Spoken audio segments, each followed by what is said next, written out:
दोस्तों, अगर आप लोग यूपीएससी, ईपीएफओ, एपीएफसी या फिर यू एग्जाम की प्रिपरेशन में इंटरेस्टेड हैं और इस एग्जाम की प्रिपरेशन करने के बारे में सोच रहे हैं, लेकिन इस वजह से प्रिपरेशन स्टार्ट नहीं कर पा रहे हैं कि भाई इस एग्जाम के बारे में कंप्लीट इंफॉर्मेशन हमें नहीं है, तो वीडियो आपके लिए है। क्योंकि इस वीडियो में मैं आप लोगों को इस एग्जाम के बारे में कंप्लीट इंफॉर्मेशन एक ही जगह पे देने वाला हूं, इस सिंगल वीडियो में देने वाला हूं। मैं आप लोगों को बताने वाला हूं कि भाई ईपीएफओ होता क्या है, एपीएफसी यानी ईओ पोस्ट क्या होती है, इस पोस्ट पे जाने के बाद आपकी सैलरी क्या होगी, कब तक नोटिफिकेशन आ सकती है, कितनी वैकेंसीज की नोटिफिकेशन आ सकती है, पैटर्न क्या होगा, एलिजिबिलिटी क्या होगी, सिलेबस क्या प्रिपेयर करना होगा, सारी इंफॉर्मेशन आपको इस वीडियो में मिल जाएगी। तो वीडियो आप एंड तक पक्का देखिएगा। लेकिन आगे बढ़ने से पहले मैं आप लोगों से यह भी रिक्वेस्ट करूंगा कि अगर यही सारी इंफॉर्मेशन आप रिटर्न फॉर्म में भी जानना चाहते हैं, अपने पास संजो के रखना चाहते हैं लॉन्ग टर्म तक, तो हमने आपके लिए कंप्रेहेंसिव गाइड बुक डिजाइन करी है for both APFC and examination, जिसको आप डाउनलोड कर सकते हैं। लिंक आपको इस वीडियो के डिस्क्रिप्शन में मिल जाएगा। और इस गाइड बुक की खास बात क्या है कि सारी इंफॉर्मेशन के साथ साथ आप लोगों को सॉल्व पीवाईक्यूज पुराने एपीएफसी और यू एग्जाम्स के भी मिल जाएंगे। तो आप लोगों के लिए गाइड बुक बहुत ही इंपॉर्टेंट रिसोर्स रहेगी ड्यूरिंग योर एंटायर प्रिपरेशन। ठीक है, तो इसको अभी डाउनलोड कर लीजिएगा। और दोस्तों, अब हम शुरुआत करने वाले हैं इस वीडियो की। तो आप सबसे रिक्वेस्ट करूंगा कि बहुत ध्यान से इस वीडियो को सुनिएगा, क्योंकि आपके जितनी भी डाउट है ना, जितनी भी क्वेरीज हैं, वो सारी रिजॉल्व होने वाली इस वीडियो के थ्रू। बट अगर एंड में फिर भी कोई डाउट बचा, कोई क्वेरी बची, तो कमेंट सेक्शन आप लोगों के पास है, आप वहां पर मुझे अपना डाउट बताइएगा। मैं आपके डाउट्स को रिजॉल्व करके ही मानूंगा। ठीक है, शुरुआत करते हैं इस वीडियो की। तो हम क्या क्या चीजें कवर करने वाले हैं। सबसे पहले हम जानने वाले हैं कि भाई ये एपीएफसी या ईओ पोस्ट क्या होती है। इस एग्जाम को क्वालिफाई करने के बाद हम कहां पर भर्ती होंगे, हमारा काम क्या होगा, हमारी सैलरी क्या होगी। फिर हम बात करेंगे कि सर नोटिफिकेशन कब तक आ सकती है। अभी तो करंट साइकिल कंप्लीट नहीं हुई 2025 वाली, तो क्या 2026 में नोटिफिकेशन आएगी या फिर हमें 2027 का वेट करना पड़ेगा। फिर दोस्तों हम बात करेंगे कि भाई इस एग्जाम का पैटर्न क्या होता है, कितनी स्टेजेस होती हैं, किस स्टेज की कितनी वेटेज है। फिर हम बात करेंगे कि भाई एलिजिबिलिटी क्राइटेरिया क्या है, एज लिमिट क्या है, एजुकेशनल क्वालिफिकेशन क्या चाहिए, क्या कोई स्पेशल क्वालिफिकेशन भी चाहिए, क्या हम फाइनल ईयर वाले इस एग्जाम के लिए अप्लाई कर सकते हैं। इन सारे डाउट्स को हम यहां पर आंसर करेंगे। एंड लास्ट में हम कवर करेंगे इस एग्जाम का सिलेबस, कि भाई कौन कौन से कंपोनेंट हमें प्रिपेयर करने होंगे जब हम इस एग्जाम की तैयारी करने के बारे में सोच रहे हैं। अब दोस्तों, यहां पर हर एक बच्चा यह भी जानना चाहता है कि सर अगर मैं ऑलरेडी किसी एग्जाम की तैयारी कर रहा हूं, फॉर एग्जाम्पल अगर मैं already UPSC civil service exam की तैयारी कर रहा हूं, तो मुझे क्या एडिशनली प्रिपेयर करना पड़ेगा। अगर मैं सीजीएल का एस्पिरेंट हूं, तो मुझे क्या एडिशनली प्रिपेयर करना पड़ेगा, हम वो भी यहां पर डिस्कस कर लेंगे। ठीक है, तो हम इन पॉइंट्स पे अब चीजें शुरू करने वाले हैं। सबसे पहला और सबसे इंपॉर्टेंट क्वेश्चन कि सर ये एपीएफसी या ईओ क्या होता है।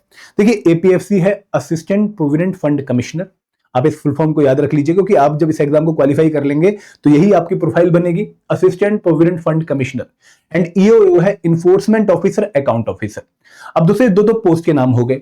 अब ये पोस्ट कहां पर है। देखिए, हम सब जब अपने बचपन में अपने फादर और अंकल को कन्वर्सेशन करते हुए सुनते थे, तो हम उनसे सुनते थे कि भाई तू जॉब कर रहा है, क्या तेरा पीएफ कटता है, क्या तेरा प्रोविडेंट फंड कटता है।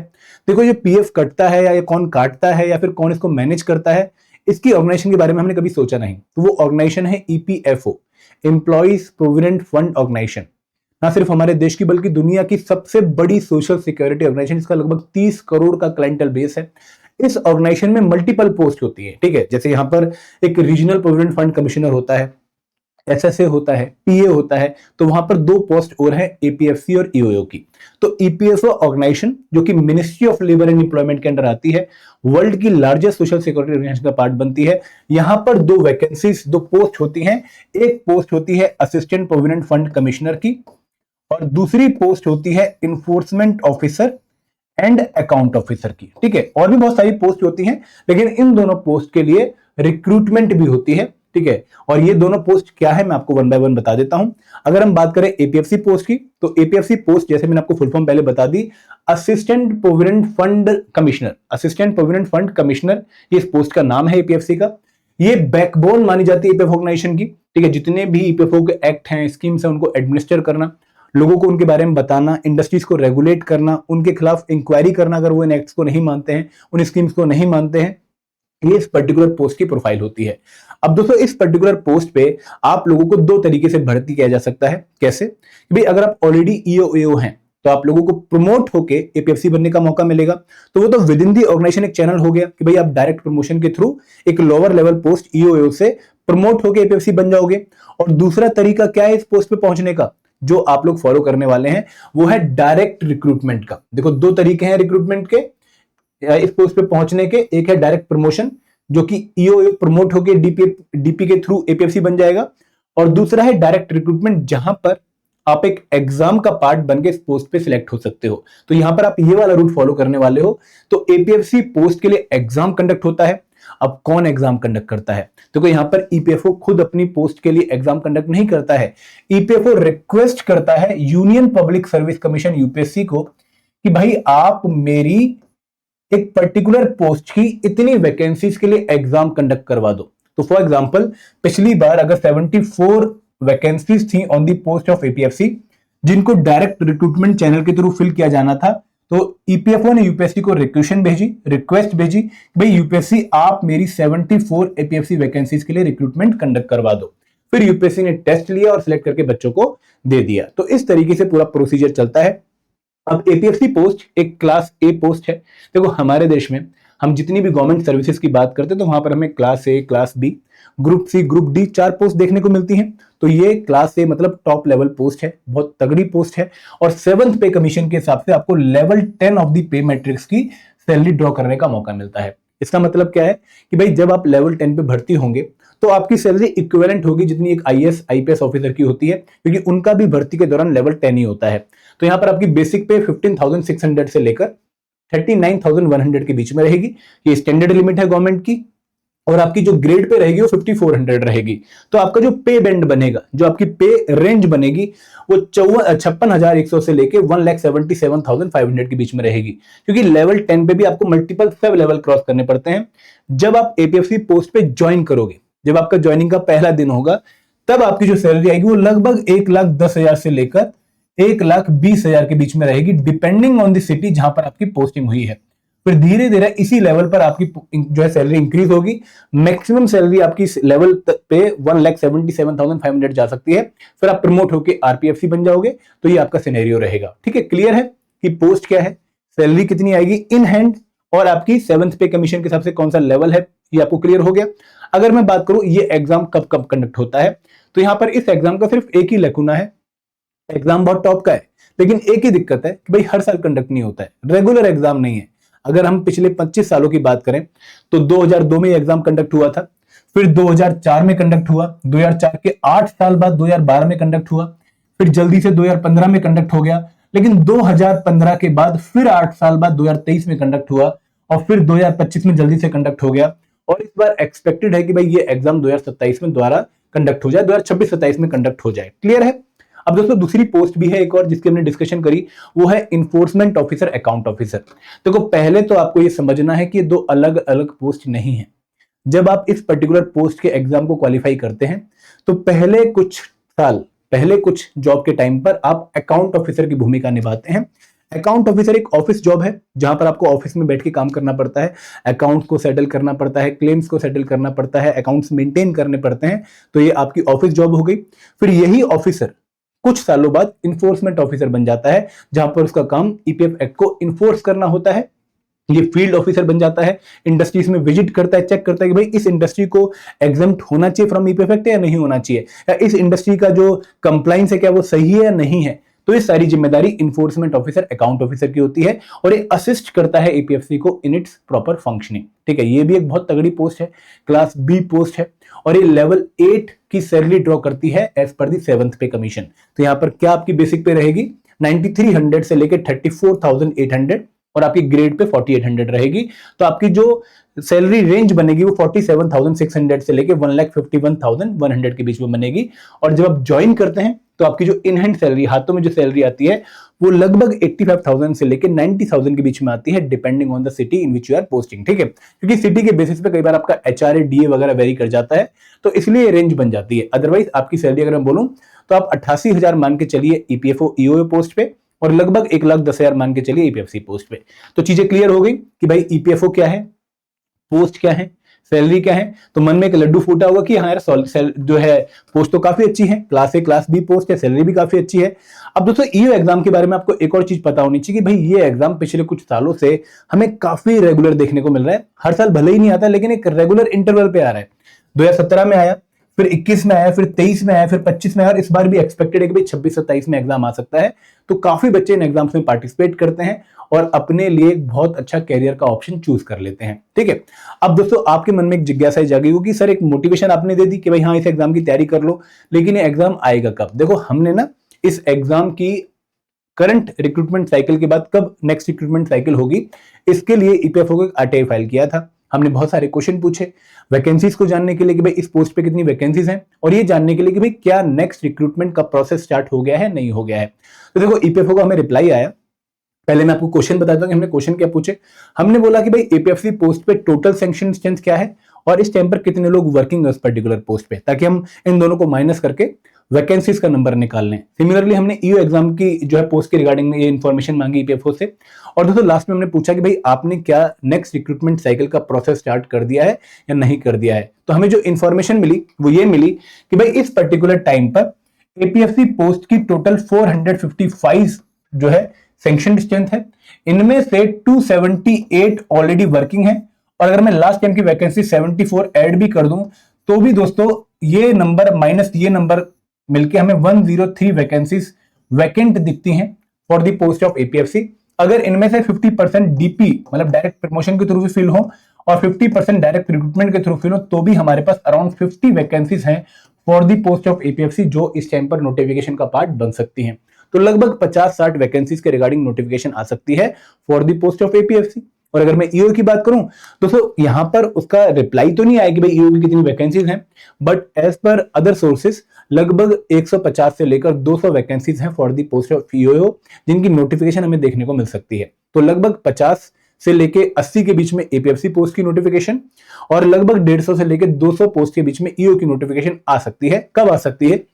देखो इसका जो आंसर है वो हमें सेकंड रिप्लाई से मिल रहा है कि the vacancies for the year 2026 are under consideration and the process is going on. मतलब इन्होंने नेक्स्ट रिक्रूटमेंट साइकिल का प्रोसेस स्टार्ट कर दिया है, वैकेंसीज कंसीडर कर रहे हैं, और जैसे ही प्रोसेस कंप्लीट होगा the vacancies will be reported to UPSC. फिर ये यूपीएससी के पाले में गेंद फेंक देंगे और फिर यूपीएससी की जिम्मेदारी रहेगी नोटिफिकेशन रिलीज करने की और एग्जाम कंडक्ट करने की। तो अगर आप मुझसे पूछें कि सर नोटिफिकेशन कब तक आ रही है, तो मैं यही कहूंगा कि भाई मोस्ट प्रोबेबली इस आरटीआई रिप्लाई के हिसाब से 2026 के एंड तक या फिर 2027 के स्टार्टिंग में हमें नोटिफिकेशन देखने को मिल सकती है। तो आपके पास काफी टाइम है अभी। ठीक है, अब क्वेश्चन ये आता है कि सर अगर टाइम है तो क्या अभी प्रिपरेशन स्टार्ट करें या फिर अभी वेट करें? उसका जवाब मैं आपको आगे देने वाला हूं। समझ आ गया इतना? आगे बढ़ते हैं दोस्तों। अब बात करते हैं इस एग्जाम के पैटर्न की। बहुत ही सिंपल तरीके से पैटर्न भी कवर करेंगे। देखो इस एग्जाम की जो सबसे बड़ी ब्यूटी है ना, वो इस एग्जाम का पैटर्न है। आप लोग करंटली मल्टीपल एग्जाम्स की तैयारी कर रहे होंगे। कोई सिविल सर्विस एग्जाम की तैयारी कर रहा होगा, कोई एसएससीजीएल एग्जाम की तैयारी कर रहा होगा, कोई आरबीआई ग्रेड बी की तैयारी कर रहा होगा, कोई नबार्ड ग्रेड ए की तैयारी कर रहा होगा, कोई बैंकिंग एग्जाम की जो है प्रॉब्लम्स में फंसा होगा। तो आप लोग मल्टीपल एग्जाम्स की तैयारी कर रहे हैं। तो जिन भी एग्जाम्स की आप तैयारी कर रहे हैं ना, जनरली वहां पर आपको 3 स्टेज एग्जाम प्रोसेस फॉलो करना पड़ रहा है। 3 स्टेज का मतलब क्या है कि भाई पहले आपका फेज 1 या फिर प्रीलिम्स होता है, फिर आपका फेज 2 यानी कि डिस्क्रिप्टिव पेपर या फिर मेंस होगा, और फिर आपका इंटरव्यू होगा। दोस्तों यहां पर एपीएफसी एग्जामिनेशन की सबसे बड़ी ब्यूटी ये है कि यहां पर 3 स्टेज एग्जाम प्रोसेस नहीं है, यहां पर सिर्फ 2 स्टेज एग्जाम प्रोसेस है। मतलब सबसे पहले आपको एक रिक्रूटमेंट टेस्ट देना पड़ेगा जो कि एक ऑफलाइन ऑब्जेक्टिव पेपर होगा। इसको क्वालिफाई करने के बाद, इसकी कट ऑफ को जो है बीट करने के बाद आपको सीधा इंटरव्यू देने जाना है। कोई बीच का फेज 2 या फिर मेंस वाला पोर्शन यहां पर आपको देखने को नहीं मिलेगा। समझ आ गया कि भाई यहां पर सीधा रिक्रूटमेंट टेस्ट है जो कि एक ऑफलाइन, मैं इसका मतलब आपको एक्सप्लेन करूंगा, ऑब्जेक्टिव इसका मतलब भी आपको एक्सप्लेन करूंगा, पेपर है, और इसके बाद सीधा इंटरव्यू स्टेज। कोई इंटरमीडिएट स्टेज यहां पर नहीं है। अब दोस्तों रिक्रूटमेंट टेस्ट की पहले बात कर लेते हैं। ऑफलाइन का मतलब क्या है? ऑफलाइन का मतलब यह है कि भाई आप लोगों को फिजिकली पेपर देने जाना पड़ेगा और आपके हाथ में फिजिकली एक पेपर आएगा जिसके अंदर एक ओएमआर शीट होगी। पेपर पे हिंदी और इंग्लिश भाषा में क्वेश्चन लिखे होंगे जिनका राइट आंसर आपको ओएमआर शीट में मार्क करना होगा। पेपर का टाइम कंप्लीट होने के बाद ओएमआर शीट आप सबमिट कर देंगे और पेपर लेकर अपने घर आ जाएंगे। तो यहां पर कंप्यूटर बेस्ड टेस्ट नहीं होगा, यहां पर आपका फिजिकल पेपर होगा जैसा कि यूपीएससी सिविल सर्विस एग्जाम के प्रीलिम्स में होता है। क्लियर है? ऑब्जेक्टिव का मतलब क्या है कि भाई यहां पर सारे के सारे जो क्वेश्चंस होंगे 120 के 120 क्वेश्चंस वो सारे आपके ऑब्जेक्टिव होंगे, एमसीक्यू बेस्ड होंगे, जहां पर एक क्वेश्चन और उसके 4 ऑप्शन होंगे। तो यहां पर एक भी क्वेश्चन ऐसा नहीं होगा जहां पर आप लोगों को पूरा आंसर पेन से लिख के देना पड़ेगा। नहीं, आपको सिर्फ राइट ऑप्शन चूज करना है और वो ओएमआर शीट में मार्क करना है। तो ऑफलाइन ऑब्जेक्टिव का मतलब समझ आ गया। अब दोस्तों रिक्रूटमेंट टेस्ट का पैटर्न क्या है। देखिए रिक्रूटमेंट टेस्ट के लिए आपको 2 घंटे यानी कि 120 मिनट्स का टाइम मिलेगा। पेपर एपीएफसी और यू एग्जाम का सिंगल होता है, ये सुनिए ध्यान से। एपीएफसी और यू एग्जाम का पेपर अलग अलग नहीं होता है, भले ये 2 पोस्ट अलग अलग हैं, दोनों की सैलरी अलग अलग है, दोनों का लेवल अलग अलग है, लेकिन पेपर एक ही कंडक्ट होगा जिसके थ्रू एपीएफसी के लिए भी बच्चे सिलेक्ट होंगे और ईओ के लिए बच्चे सिलेक्ट होंगे। फॉर एग्जांपल अगर मैं लास्ट साइकिल की बात करूं तो 30 नवंबर 2025 को जो पेपर कंडक्ट हुआ था 2025 साइकिल का, 9:30 से 11:30 जो पेपर कंडक्ट हुआ सिंगल पेपर, उसी के थ्रू एपीएफसी के बच्चों को भी इंटरव्यू कॉल आई और उसी पेपर के बेसिस पे ईओ के बच्चों को भी इंटरव्यू की कॉल आई। ठीक है, तो यहाँ पर पेपर अलग अलग नहीं है, इसलिए दोनों एग्जाम्स का पैटर्न भी अलग अलग नहीं है, सिंगल पैटर्न है दोनों एग्जामिनेशन का। तो 120 मिनट जो आपको टाइम मिलेगा वहां पर 120 क्वेश्चन होंगे। पेपर में क्वेश्चन हिंदी भाषा और इंग्लिश मीडियम दोनों में होंगे, आप जो भाषा चूज करना चाहें वो चूज कर सकते हैं।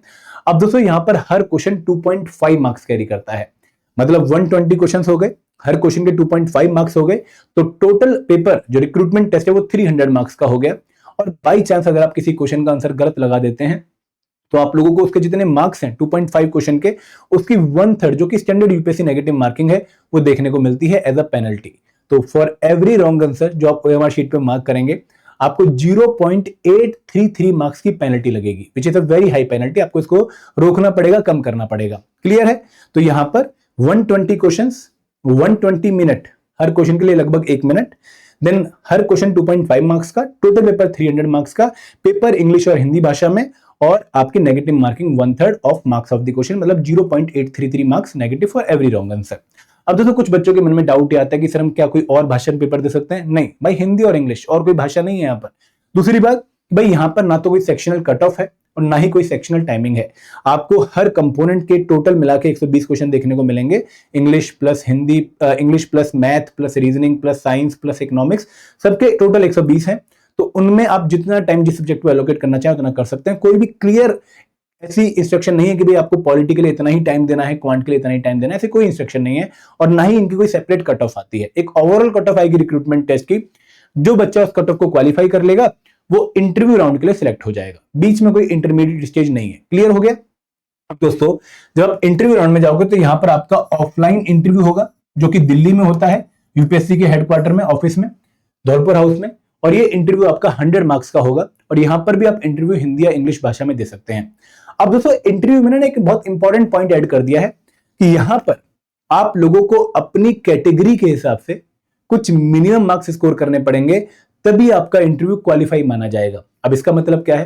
देखो इसका मतलब यह है कि भाई अगर आप जनरल कैटेगरी या फिर ईडब्ल्यूएस कैटेगरी से बिलोंग करते हैं तो आपको इंटरव्यू में मोर देन 50 मार्क्स लेकर आने पड़ेंगे आउट ऑफ 100, तभी जाकर आपके टोटल मार्क्स काउंट होंगे।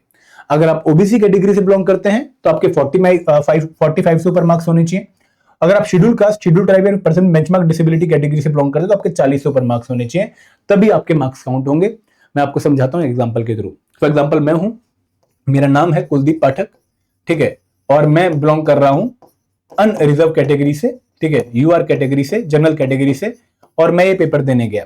मैंने काफी अच्छी तैयारी करी थी एग्जामिनेशन की, और पेपर में जो है रिकॉर्ड तोड़ प्रदर्शन किया। रिकॉर्ड तोड़ प्रदर्शन का मतलब क्या था कि भाई मेरे रिक्रूटमेंट टेस्ट में नंबर आए 265 आउट ऑफ 300, मतलब मैंने आग लगा दी पेपर में। अब मैं इंटरव्यू देने गया, मेरी जो है कट ऑफ क्वालिफाई हो गई थी, मैं इंटरव्यू देने गया। इंटरव्यू में मेरे नंबर आए 45 आउट ऑफ 100, ठीक है। अब मेरा टोटल स्कोर क्या हो गया? 265 plus 45, 310 out of 400। Final score मेरा हो गया 265 प्लस 45, 310, कितने में से? 100 और 300, 400 में से। अब दोस्तों फाइनल कट ऑफ जो इस पर्टिकुलर एग्जाम की गई इंटरव्यू के बाद, वो गई 280 मार्क्स, कि भाई last cut off general category की 280 है, इससे ऊपर जितने भी बच्चों के मार्क्स हैं वो सिलेक्ट हो जाएंगे। तो मेरे मार्क्स तो 310 थे, 30 फालतू थे कट ऑफ से, तो मेरी तो सिलेक्शन पक्का हो जानी चाहिए थी, बट मेरी सिलेक्शन नहीं हुई। अब क्यों नहीं हुई बाबा मेरी सिलेक्शन? मेरी सिलेक्शन इसलिए नहीं हुई क्योंकि मेरे जो मार्क्स आने चाहिए थे एज पर माई कैटेगरी, वो इंटरव्यू में मोर देन 50 आने चाहिए थे, जो कि नहीं थे, लेस देन 50 थे, इसलिए मेरी सिलेक्शन नहीं हुई। तो यहां पर इंटरव्यू में आप लोगों ने इस पॉइंट का पक्का ध्यान रखना है। भाई भले ही आप रिक्रूटमेंट टेस्ट में टॉपर क्यों ना हो, बहुत शानदार प्रदर्शन क्यों ना कर रखा हो, आपको इंटरव्यू में अपनी कैटेगरी के हिसाब से मिनिमम मार्क्स लेकर आने पड़ेंगे, फिर आपके टोटल मार्क्स काउंट होंगे। अगर वो टोटल मार्क्स आपके फाइनल कट ऑफ से ऊपर होंगे तब जाकर आपकी सिलेक्शन मानी जाएगी। क्लियर है? आगे बढ़ते हैं। अब बात कर लेते हैं एलिजिबिलिटी की। तो जब मैं एलिजिबिलिटी की बात करता हूं तो सबसे पहले हम बात करते हैं एज क्राइटेरिया की। एज में हम सबसे पहले बात करेंगे जनरल कैटेगरी स्टूडेंट्स की। तो भाई अगर आप अनरिजर्व कैटेगरी या फिर ईडब्ल्यूएस कैटेगरी से बिलोंग करते हैं तो आपके लिए एज लिमिट क्या है? देखो, यहां पर आप लोगों को दो एज लिमिट के बारे में सुनने को मिलता है, एक है मिनिमम एज लिमिट और एक है मैक्सिमम एज लिमिट। कि भाई इस एज से अगर आप ऊपर हो तो ही आप फॉर्म भर सकते हो, और अगर आप इस एज से नीचे हो तभी आप फॉर्म भर सकते हो। तो अगर मैं एपीएफसी या फिर ईओ एग्जामिनेशन की बात करूं तो दोनों ही एग्जामिनेशन में कोई मिनिमम एज लिमिट मेंशन नहीं कर रखी है। आप 16 के हो, एजुकेशनल क्वालिफिकेशन मीट कर रहे हो, आप फॉर्म भर सकते हो। आप 25 के हो, एजुकेशनल क्वालिफिकेशन मीट नहीं कर रहे हो तो आप फॉर्म नहीं भर सकते हो। तो यहां पर depending on the educational qualification कोई मिनिमम एज लिमिट यहां पर मेंशन नहीं कर रखी है। तो ये बात आप लोगों ने ध्यान रखनी कि ना तो एपीएफसी एग्जाम के लिए मिनिमम एज लिमिट है और ना ही ईओ एग्जाम के लिए मिनिमम एज लिमिट है। अब मैक्सिमम की बात कर लेते हैं। देखो, क्योंकि एपीएफसी एक हायर पोस्ट है, लेवल 10 क्लास ए पोस्ट है, तो इसलिए यहां पर एज लिमिट थोड़ी ज्यादा है। अगर आप जनरल कैटेगरी या फिर ईडब्ल्यूएस कैटेगरी से बिलोंग करते हैं और आप 35 से कम हैं तो आप इस एग्जाम के लिए अप्लाई कर सकते हैं। अगर आप 35 के नहीं हुए हैं तो आप अप्लाई कर सकते हैं। ईओ पोस्ट के लिए अगर आप 30 के नहीं हुए हो तो आप अप्लाई कर सकते हो। अब दोस्तों, यहां पर बच्चों के मन में डाउट ये आता है कि सर नहीं हुए हैं, ये किस पॉइंट ऑफ रेफरेंस से हमें कैलकुलेट करना है? दोस्तों बहुत अच्छा क्वेश्चन है, मैं इसका आंसर आपको देता हूं। देखो, आपको अपनी एज कैलकुलेट करनी है last date of filling of application form से। Last date of filling of application form, इसका मतलब क्या है? देखो, 2025 में 29 जुलाई को फॉर्म फिलिंग स्टार्ट हुई और last date of form filling थी 22 अगस्त 2025। तो इस पर्टिकुलर डेट पर आप लोगों को अपनी एज कैलकुलेट करनी थी 22 अगस्त को। अगर 22 अगस्त को कोई बच्चा जनरल कैटेगरी से बिलोंग करता था और वो 35 क्रॉस कर चुका था तो उस केस में ना तो वो ईपीएफसी के लिए अप्लाई कर सकता था और ना वो ईओ के लिए अप्लाई कर सकता था। लेकिन 22 अगस्त 2025 को एक बच्चा ऐसा भी था जो 30 तो क्रॉस कर चुका था, 33 का हो गया, 34 का हो गया, 32 का हो गया, लेकिन 35 क्रॉस नहीं कर चुका था। तो उस केस में वो सिर्फ एपीएफसी पोस्ट के लिए अप्लाई कर सकता था, ईओ पोस्ट के लिए अप्लाई नहीं कर सकता था। और एक बच्चा ऐसा भी था जो 22 अगस्त 2025 के बाद 30 से कम ही था, मतलब उसकी एज 29, 28, 27 या फिर 29.5, 29.7 ऐसी कुछ एज थी। तो उस केस में वो दोनों ही पोस्ट के लिए अप्लाई कर सकता था। तो यहां पर last date of filling of application form will be the criteria और रेफरेंस पॉइंट जहां से आपको अपनी एज कैलकुलेट करनी है। क्लियर है? अब दोस्तों, जनरल कैटेगरी और ईडब्ल्यूएस कैटेगरी वालों की तो ये एज लिमिट हो गई। अगर मैं बात करूं बाकी कैटेगरीज ऑफ स्टूडेंट्स की, तो अगर आप शेड्यूल कास्ट या फिर शेड्यूल ट्राइब कैटेगरी से बिलोंग करते हैं तो आपको 5 साल की रिलैक्सेशन है। एपीएफसी पोस्ट के लिए आप 40 तक, ईओ पोस्ट के लिए आप 35 तक अप्लाई कर सकते हैं। अगर आप ओबीसी कैटेगरी से बिलोंग करते हैं तो एपीएफसी पोस्ट के लिए आपको 3 साल की रिलैक्सेशन है, ईओ के लिए भी सेम रिलैक्सेशन है। आप 38 एपीएफसी और 33 ईओ। अगर आप ईपीएफओ एम्प्लॉय हैं या फिर सेंट्रल गवर्नमेंट एम्प्लॉय हैं, आप लोगों को 5 साल की रिलैक्सेशन है। अगर आप एक्स सर्विसमैन है, कमीशन ऑफिसर है, तो भी आपको 5 साल की रिलैक्सेशन है। और अगर आप person with benchmark disability category से बिलोंग करते हैं तो आपको 10 साल की रिलैक्सेशन है। ये आप लोगों ने नोट कर लेना है। क्लियर है? आगे बढ़े। अब दोस्तों बात करते हैं eligibility criteria for education. Again बहुत इंपॉर्टेंट है, बट यहां पर कोई कैटेगरी वाइज रिलैक्सेशंस नहीं है। याद रखिएगा, आपको सिर्फ एज लिमिट में कैटेगरी वाइज रिलैक्सेशन दी गई है, एजुकेशनल क्वालिफिकेशन में कोई भी ऐसी रिलैक्सेशन नहीं है। अब दोस्तों, जब मैं बात करता हूं एजुकेशनल क्वालिफिकेशन की, एलिजिबिलिटी क्राइटेरिया फॉर एजुकेशन की, तो यहां पर इन एग्जाम्स में 2 तरह की क्वालिफिकेशंस आती हैं। एक आती है इसेंशियल क्वालिफिकेशन और एक आती है डिजायरेबल क्वालिफिकेशन। अब ये क्या होता है, हमने तो पहली बार सुना है। देखो, इसेंशियल क्वालिफिकेशन ये है कि भाई ये क्वालिफिकेशन होनी जरूरी है, मस्ट है, अगर आप लोगों ने इन पर्टिकुलर एग्जाम्स के लिए फॉर्म फिल करना है। मतलब these are the basic minimum requirement to fill the form. ये है तो फॉर्म फिल होगा, अदरवाइज नहीं होगा। और जो हमारी डिजायरेबल क्वालिफिकेशन का मतलब क्या है कि भाई अगर ये है तो सोने पे सुहागा वाली बात है, फॉर्म तो फिल कर दोगे, लेकिन इसका एडवांटेज आपको मिल सकता है इन द इंटरव्यू राउंड और एनी अदर राउंड। क्लियर है? तो ये इसेंशियल मतलब फॉर्म फिल करने की जरूरी है, इसेंशियल है। डिजायरेबल मतलब अगर है तो बहुत बढ़िया वाली बात है, आपको शायद इंटरव्यू में थोड़ा सा और वेटेज मिल जाए। क्लियर है? अब ये क्वालिफिकेशंस हैं क्या? देखो, अगर मैं बात करूं एजुकेशनल क्वालिफिकेशन में एपीएफसी क्वालिफिकेशन की, तो इसमें इसेंशियल क्वालिफिकेशन ये है कि भाई last date of application form तक, last date of filling of application form तक आपके पास ग्रेजुएशन का सर्टिफिकेट होना चाहिए, डिग्री होनी चाहिए। मतलब आपकी डिग्री कंप्लीट हो चुकी हो, आप ग्रेजुएट हो और आप उसको प्रोड्यूस कर सकते हो before the filling of application form, उसकी लास्ट डेट तक, तो आप अप्लाई कर सकते हो for the post of APFC. Same qualification EO की भी आपकी ग्रेजुएशन कंप्लीट होनी चाहिए। किस फील्ड में होनी चाहिए मैटर नहीं करता, आप बीए वाले हो, आप बीएससी वाले हो, आप बीटेक वाले हो, आप बीकॉम वाले हो, किसी भी फील्ड के क्यों ना हो आप, लेकिन अगर आपकी ग्रेजुएशन कंप्लीट है, you can fill the form for APFC in EO examination. अब दोस्तों ईओ एग्जामिनेशन में कोई डिजायरेबल क्वालिफिकेशन नहीं है, लेकिन एपीएफसी पोस्ट के उन्होंने एक डिजायरेबल क्वालिफिकेशन मेंशन कर रखी है कि भाई अगर किसी बच्चे के पास ग्रेजुएशन के साथ साथ डिप्लोमा होगा कंपनी लॉ में, लेबर लॉ में, अगर पब्लिक एडमिनिस्ट्रेशन में, तो उसको मोर सुटेबल माना जाएगा। आपको शायद इंटरव्यू में थोड़ा एडवांटेज मिल जाए, बट क्या एडवांटेज सच में मिलता है, ऐसा कोई प्रूफ किसी के पास नहीं है। तो basically graduation is the main criteria जो आपको फुलफिल करना है अगर आपने इन दोनों एग्जाम्स के लिए अप्लाई करना है। क्लियर है?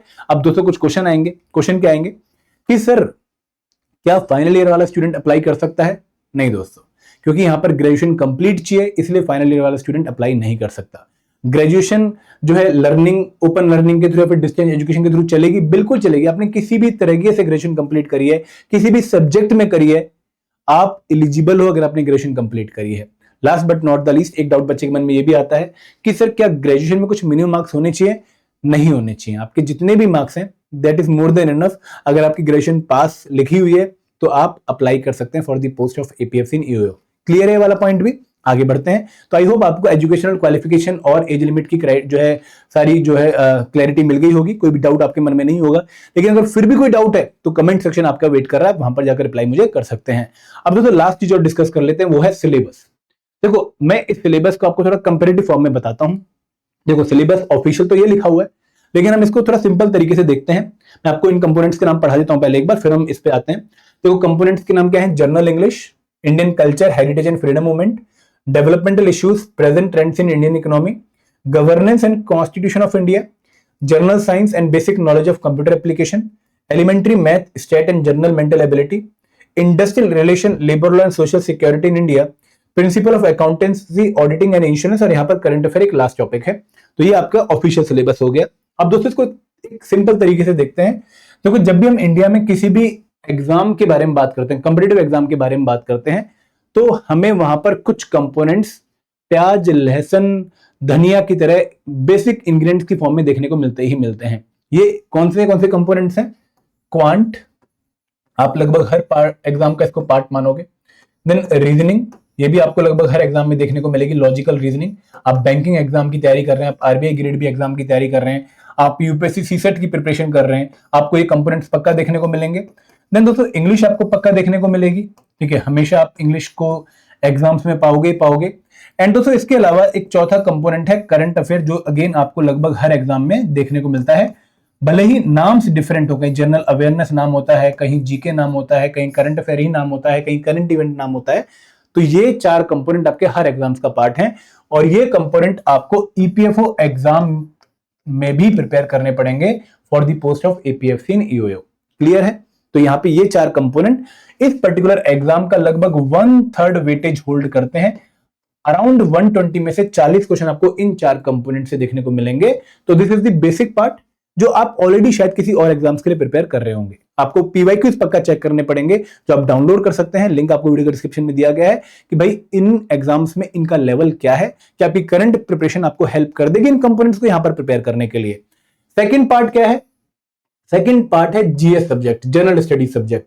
ये वो सब्जेक्ट है जो हम सुनते हैं, जीके में प्रिपेयर भी करते हैं, बट हर एग्जाम के रिक्वायरमेंट के हिसाब से हम डिफरेंट लेवल तक प्रिपेयर करते हैं। फॉर एग्जांपल अगर हम यूपीएससी की बात करें तो वहां पर तो हम इनको बहुत अच्छे से प्रिपेयर करते हैं, बहुत डेप्थ में प्रिपेयर करते हैं, specially for prelims and mains examination.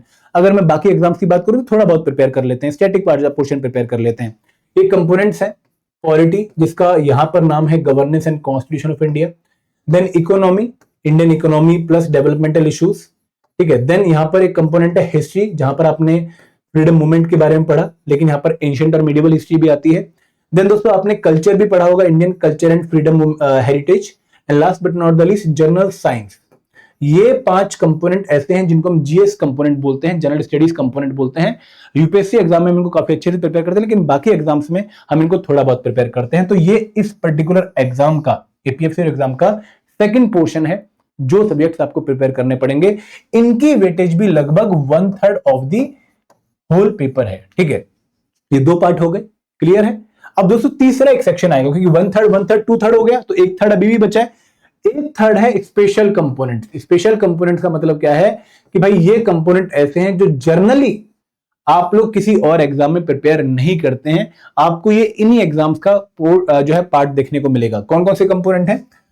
IR and labour law, industrial relations and labour law, social security, accountancy, auditing and insurance, computer application and state. अब दोस्तों ये 5 कंपोनेंट ऐसे हैं जो आपको सिर्फ एपीएफसी एग्जाम के लिए प्रिपेयर करने हैं, जो आपको यूपीएससी के ही बाकी RT exams like एसिक, DD, ALC में यूज करने का मौका मिलेगा। बट जो पॉपुलर एग्जाम्स हैं लाइक यूपीएससी, सीएससी या फिर एसआई, सीजीएल, वहां पर आपको इनको प्रिपेयर करने का मौका नहीं मिलता। ये आपको अलग से स्पेशली ईपीएफसी एग्जाम के लिए प्रिपेयर करने पड़ते हैं। तो ये आपके लास्ट 5 सेट ऑफ कंपोनेंट हैं जो 1/3 वेटेज होल्ड करते हैं। तो this is the syllabus divided syllabus जो मैंने आपकी सुविधा के अनुसार इजी कर दिया है, जो आपको प्रिपेयर करना पड़ेगा for the APFC new examination. अब दोस्तों क्योंकि सिलेबस बहुत ज्यादा है, 4 और 5 9 और 5 14 कंपोनेंट आप लोगों ने प्रिपेयर करने हैं, तो इसलिए आप लोग अगर अब स्टार्ट करते हैं, मार्च में स्टार्ट करते हैं, तब जाकर आप इसका सिलेबस अगले 6 से 8 महीने में प्रिपेयर कर पाएंगे और खुद को एग्जाम रेडी बना पाएंगे जब नोटिफिकेशन आएगी। देखो दोस्तों, मैं बहुत सारे बच्चों को ये इन्फॉर्मेशन देता रहता हूँ। बहुत सारे बच्चे कहते हैं कि सर नोटिफिकेशन के बाद देख लेंगे, लेकिन दोस्तों कुछ नहीं देखा जाता। नोटिफिकेशन के बाद आपको सिर्फ 4 महीने का टाइम मिलेगा, वहां पर पढ़ोगे या फिर रिवाइज करोगे या फिर प्रैक्टिस करोगे, वो डिसाइड करना मुश्किल हो जाता है। तो this is the best time जहां पर आप तसल्ली के साथ एक एक कंपोनेंट को अच्छे से निपटा सकते हो और एग्जाम के लिए अपना कॉन्फिडेंस हाई कर सकते हो। तो ये इन्फॉर्मेशन आई होप आपको काफी अच्छी लगी होगी। आपके बहुत सारे डाउट, बहुत सारी क्वेरीज ऑलरेडी रिजॉल्व हो गए होंगे, बट अगर फिर भी कोई क्वेरी बची है तो कमेंट सेक्शन आप लोगों के पास है। और दोस्तों अगर आप कोई जो है डाउट पूछना चाहते हैं फोन के थ्रू, तो आप हमारे नंबर 8146207241 पे कॉल कर सकते हैं। आप हमें एक मेल ड्रॉप कर सकते हैं hello@edutap.co.in पे। So this is all from my side. Thank you very much. जय हिंद, जय भारत।